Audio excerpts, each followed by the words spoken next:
hardly believe this now, but this guy next to me, just a couple years ago, about 10 years ago, he was basically at death's door, 320 pounds, addicted to food, drugs, alcohol. And now David Clark is an ultramarathoner, an author, just an all-around inspiring guy.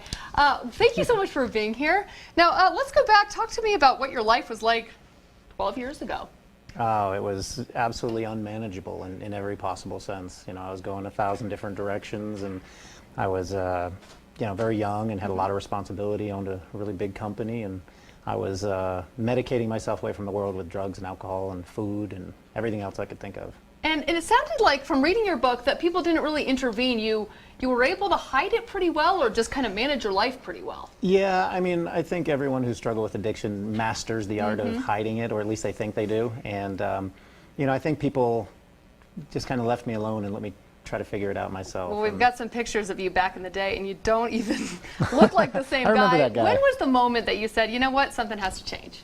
For me, it was just a realization that, it wasn't getting any better, and if I didn't do something to stop the process immediately, I was going to die, and that was a very, very real and very heavy thought. And when you got in, and why running? Because I hated it and it seemed impossible.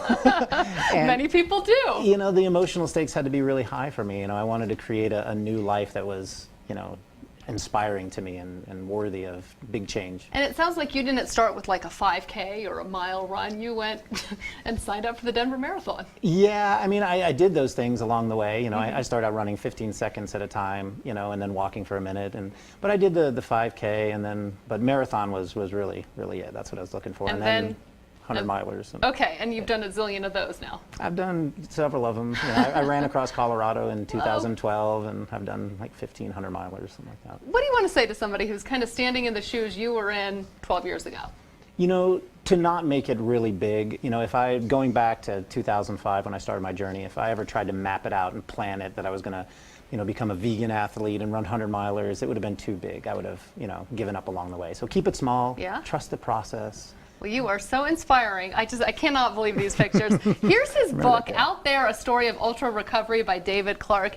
I'm about a quarter of the way through it, almost half the way, and it's really good. It's so inspiring, and it's good for anybody battling demons or anything like that. Also, check out his website. It is thesupermanproject.org, and you reach out to addicts and things like that, right? I do. I spend a great deal of time doing that, and that's one of the things I wanted to do in the book was kind of create a blueprint, for change. Not everyone wants to lose 160 pounds or run a marathon, but everyone wants to change. All right, thanks so much for being here.